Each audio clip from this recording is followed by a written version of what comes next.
Bing, ano pong masasabi niyo sa mga mami na nanonood?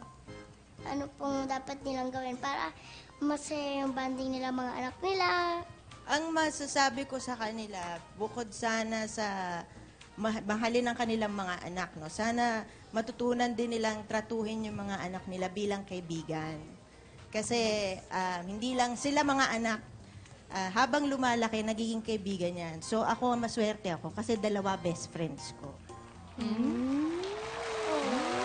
Kaya po, Ate Tatlo na Alisa. pala, andyan ka na.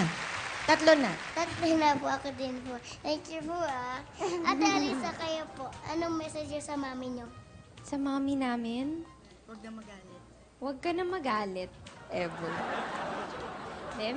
Of course kami, thank you sa mommy namin at para siyang best friend namin. Pinapakinggan niya kami and nafe-feel namin na pwede kami maging totally honest sa mommy namin. So thank you. We love you, Mom. Love you. Love you. Kayo And po, thank Ate you. Gabi. Ako, kung pwede po ba akong lumabas mamaya, mga dinner. Pag-usapan natin mamaya yan. Thank you, tsaka yun, I love you. Love you. Oh.